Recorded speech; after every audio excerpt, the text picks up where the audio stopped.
Good afternoon and welcome back to the Return Homestead. My name is Mike and my wife Marty and I homestead 50 acres in southeastern Kentucky. Today we're going to be doing some demo work on the master bedroom.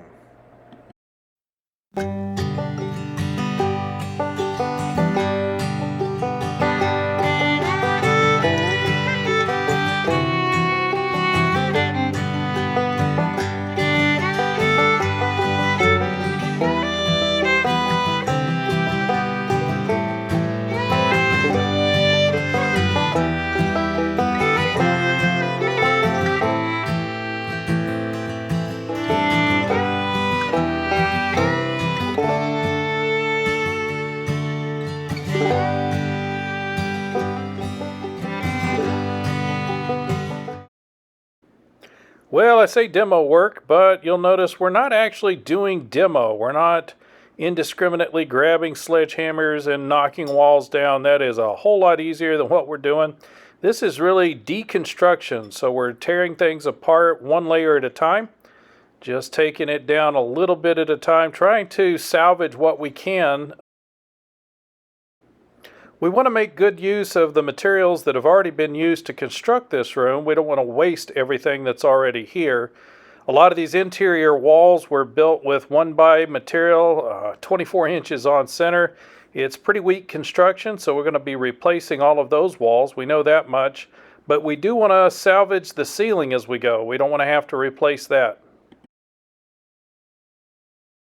It may not be an in-demand profession, but my wife is an expert staple puller. She spent a lot of time pulling staples out of subfloor, and she's back at it again.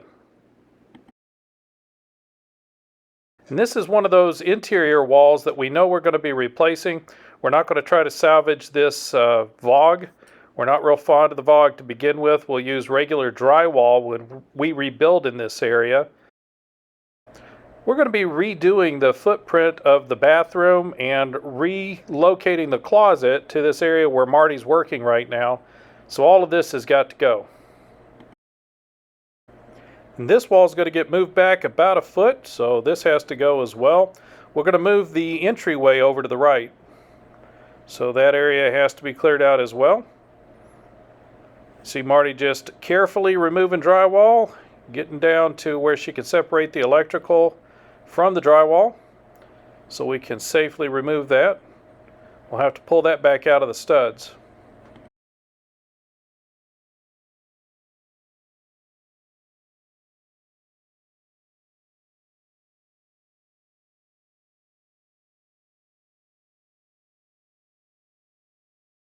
By the time I got home, Marty had most of the walls down, freeing me up to deal with the electrical and start pulling these studs out. We definitely don't want to take a sledgehammer to this shower area. We're going to be reusing this shower in the other house, so we want to be very careful how we disassemble this wall. Probably notice that this work takes place over several days. And just like that, we've got a nice big opening into what will be our new bathroom. We've got to get the rest of these walls pulled out. It's going to mean turning off the water, so we're at a place where we're going to have to start tearing out some plumbing if we're going to remove more wall. We've also got to get the vanity and the tub out of here. We did get the new vanity delivered today. That was quite a feat to get a 330-pound vanity into the house, and that was not going to happen with just my effort. Kudos to my three sons moving out of Lexington. You guys did a fantastic job for me. We really appreciate your assistance on getting that vanity into the house. If we need assistance, strong backs and quality people to be able to get the work done, we're going to be calling my three sons again in the future. So we've removed as much of the wall as we can without dealing with the plumbing and the electrical. And to get the rest of this wall pulled down, we're going to have to get the plumbing taken care of. I've already got the water turned off, so all we need to do is cut and cap the lines. We're not going to leave any of the plumbing appliances in the locations they're at now.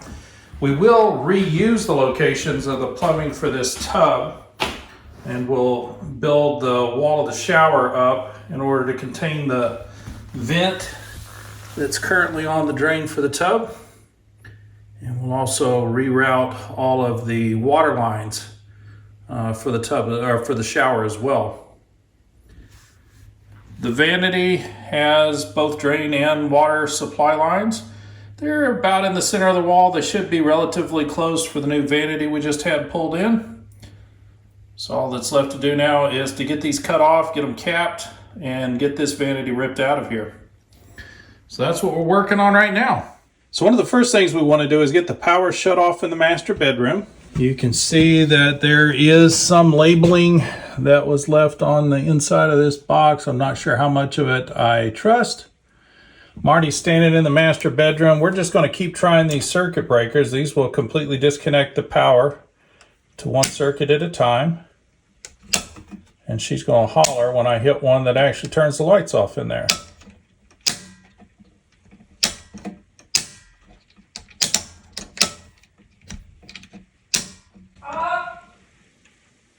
Right. Smarty said that one turned the lights off, so that should have everything powered down in the master bedroom and bathroom. So we can go ahead and disassemble those walls. All right, to deal with the water lines here, to get them clear of this wall so that we can take the wall out, we're going to need to cut these off and cap them. We're not going to put any appliances back in this area. This is going to become closet. So eventually we'll be shoving the pipes down underneath the flooring. We just need them capped off completely. Yeah, this is probably going to get us a little bit wet, but it shouldn't be too bad. Got the lines as drained as we can. Are we stopped draining in there? Yeah, we're just dripping, so we're good. Just want to try to make this a clean cut. It can be hard to do on this older CPVC. As you can see, it has a tendency to... You got a towel? Yeah. It has a tendency to want to shatter when it's old. Quite a bit of water coming out of this line still. So this would be the cold water line going up to the shower. There's a mixing valve there, and then it goes out to the shower head. There we go. There's another one.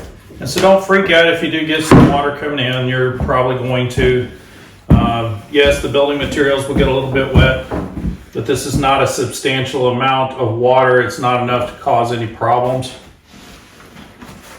And it'll dry out over the next day or so. Just trying to get it to stop draining off. So our water shutoff is actually up the hill underneath the other house. So there's a substantial amount of water still in the lines. Do you want me to turn the shower on? No. Okay. That's good. Get it drained well enough that the shark bite will connect on there. Go ahead and get the other one cut. We'll make a similar mess, I'm sure.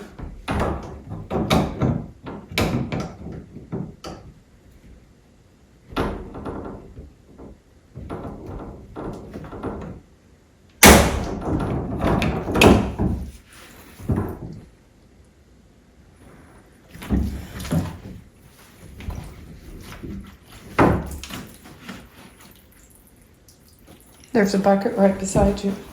So most of this water is coming from the line that goes up to the shower valve.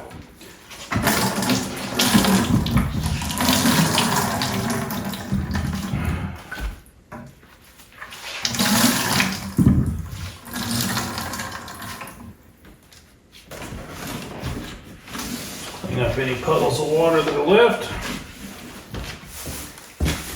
Shark bites are a DIY plumber's best friend.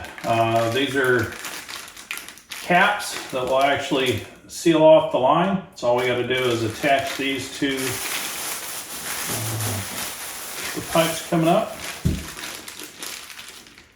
The real trick with shark bites is to make sure that you get deep enough inside of the fitting to have those little barbs actually grab a hold of the pipe. If you don't set it tight enough in there, if it doesn't go far enough down, it won't get a good seal. So it's always a good idea to mark your pipe 1 inch down so that you make sure you get it on far enough. So we just want to mark these pipes 1 inch down from the top. So we have a guide to make sure that we're getting this shark bite on tight enough.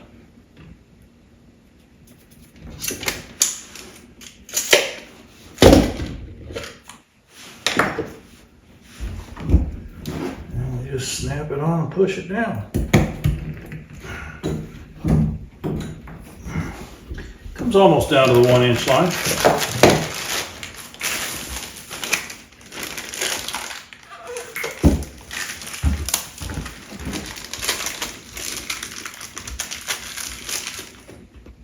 And these are not resources that you want to get rid of when you're done with them. You want to keep these in the barn somewhere, hang on to them.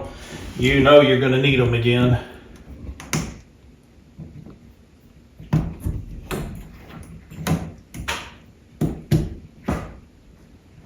There it is. Make sure it goes down all the way to that 1 inch mark. There we go. Both those are on nice and tight. Shouldn't leak. We'll find out in a little bit. So now we're going to do the sink in the tub and get all of those capped off. The CPVC does not always cut cleanly. So when I was trying to use the cutter on this one, older CPVC can have a tendency to break when you try to cut it. So this pipe actually shattered. I need a good clean edge in order for that shark bite to work. So I've grabbed a hacksaw and we'll cut this off nice and clean. Use the channel locks to kind of help guide me through as well. Just rest the blade on the edge of the channel locks. This is a relatively dull, older hacksaw blade, so I'm not worried about cutting into the channel locks at all.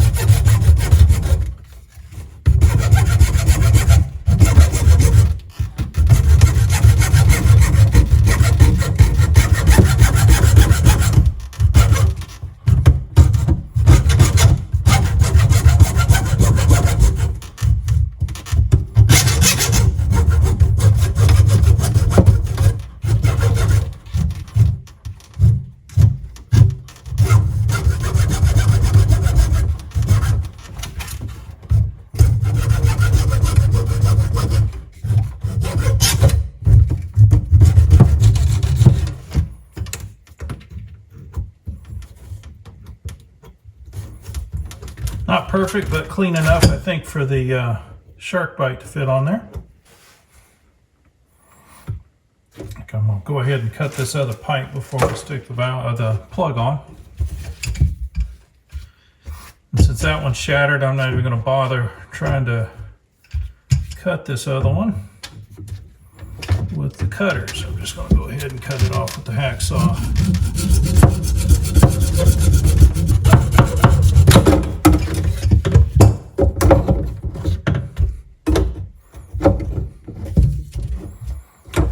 Just need to cap these off. Don't forget to mark them. Get that 1 inch down mark. Make sure you get a good tight seat on the shark bite. It's got our 1 inch mark right there. Just want to make sure we push this all the way down. Get that full root on the pipe.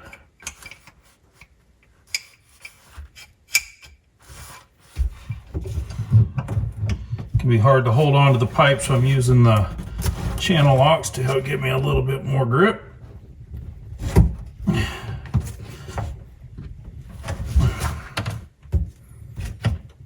Quite to the mark, but I think we're there. And underneath the tub is going to be a little bit trickier to get to. It's always a good idea to have a good shop light around, so you get some good light on what you're working on. Going to be almost impossible to get in here with a hacksaw, so I'm hoping that I can just clip these off without cracking the pipe. And both of those cut off cleanly without splitting the pipe at all. So we get some shark bites on those and get the water sealed up. That is a tight gap to try to get your shoulders into, so you can get both hands onto the pipe to make sure you get those shark bite fittings on tight. Since we are doing demo work, I'm just going to go ahead and remove this vanity. Get this thing out of my way. So there were a couple of screws holding this thing in place. Those out. hoping everything will just kind of pop loose. Of course, I do need to take care of the drain first, don't I?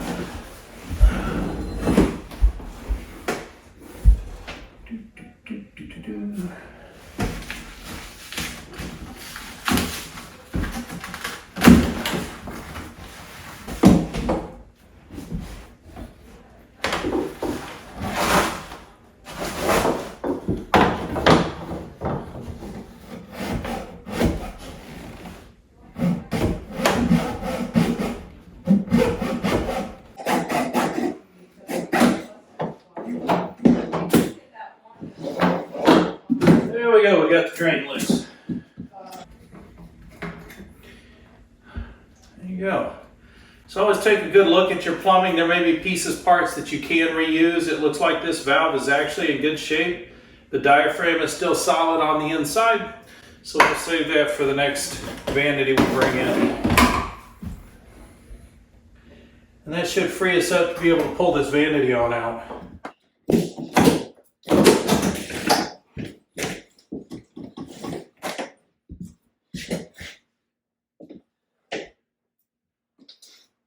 We got up and over our water lines and the drain. Seems to be attached still somewhere on the other side. That water line. Yep. Good. Looks like we got it out.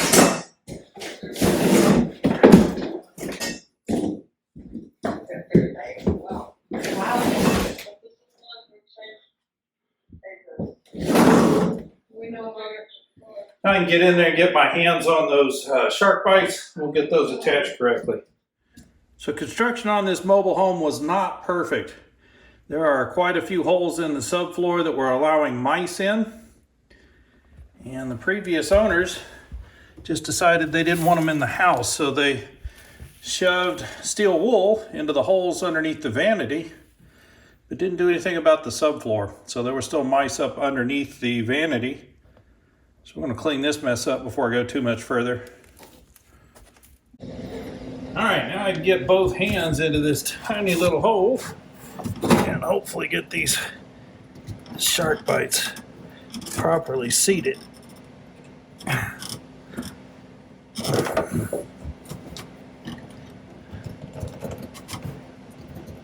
can tell you one thing for sure, those shark bites aren't going on any tighter than they are, so hopefully that's good enough. Marty will have to keep an eye on these while I turn the water back on, and we'll see if we got everything sealed up. So this is the kind of thing you need to watch for when you're doing a remodel on a mobile home. I'll explain what you're looking at here in just a second. There was a wall here, and we wanted to remove the wall. We got the bottom part of the wall out, and this top piece that fit into the angle of the ceiling just would not come down. And I couldn't figure out for the life of me why. We pulled all the screws out. Most of the screws didn't seem like they were even holding in any kind of wood. It's because they weren't. So the designers of the mobile home didn't think about stud placement and rafter placement when they put this stuff in. They just went on the proper centers. And you can see here is the actual rafter, the drywall that makes up the ceiling is hung on. That's where the strip is. But the stud that's in the wall that they wanted to attach to is here between these two pieces of drywall on the wall. So they built the wall and attached it to the stud that's in the exterior wall, which was fine, but they had no rafter to attach to up above. And you see that little strip of metal on the top of that piece of wood. It appears that what they did was put that metal strip in there, wrap it over the top of the drywall, and then staple down through that metal to hold that top plate in place. And so these big long staples, which are not typical of the staples we've been seeing in the construction, were holding that top plate up. After a lot of prying and gentle working to keep from damaging the ceiling, we were able to finally break the board loose. And that was the last board, so it's finally down. So be careful. If you don't want to damage the ceiling as you're doing your remodel work in a mobile home, Work slowly. Don't use sledgehammers and sawzalls to just go cutting in and knocking everything out. Trying to get an angle where you guys can actually see this, but where they put the wall in, they actually shoved the ceiling of it, looks like about an inch. And so there's this divot in the ceiling now. We're going to have to figure out what to do with that. It's a fairly substantial little divot. That's where we're going to have to put the wall. We don't have a choice. Well, there are some other options. We are going to be putting a shower here in this corner. So maybe we can hang some 3/8 drywall over the top of this to flatten it out. I don't know yet. We're going to have to get a little further into the demolition here. Pull a little more of the room apart before we can figure out how we're going to fix that. Quite often as a homesteader, the work that you have to do is going to outweigh the work that you want to do. We'd like to continue working on the master bedroom and bathroom. We've got a lot of work yet to do in there on the demolition, much less the rebuilding, but a freak summer rainstorm has demonstrated to us that we've got to come outside. We've got to deal with this gutter that runs along the front of the house. The downspouts for the gutter simply are not draining. And when the gutter doesn't drain, that means the water flows out over both edges and right down across the front door. So we saw an absolute torrent of rain come through.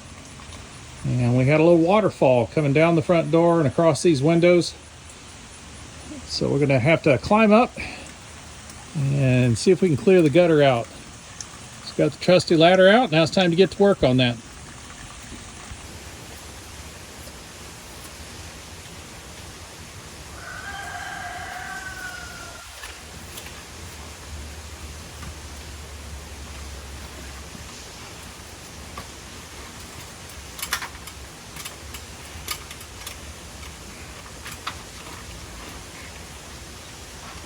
Be careful.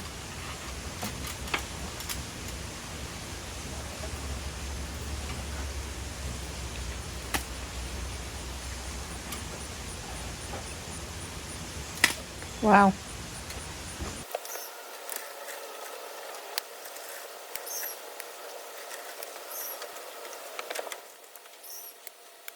We don't have any trees hanging over the house, but enough leaves blow in here in the fall, obviously, to clog up the drain.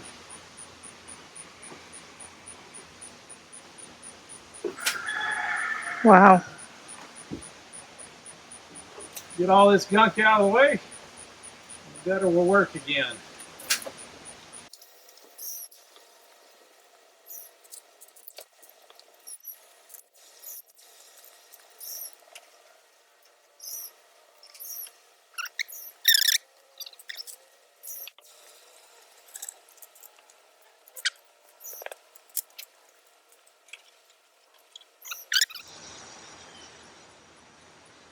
We got plants growing in this one. That's how full it is.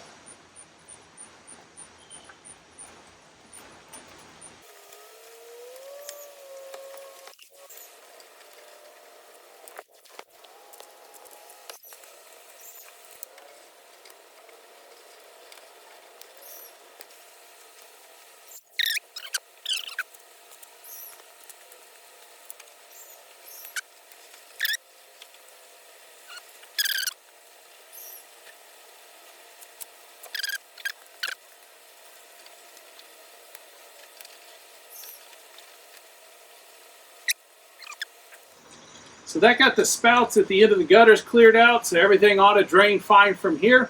Hopefully we don't get any more really heavy storms like we just did. We could use the rain right now, but that was a lot of water coming down all at once, and without the downspouts working, the gutters just overflowed. So we've got that problem corrected. And I think that's about where we're going to call it quits today. We've got a lot more work still to do on the remodel. So please, if you haven't subscribed to the channel yet, go ahead and subscribe now. Hit that like button while you're in there, and we'll see you on the next one.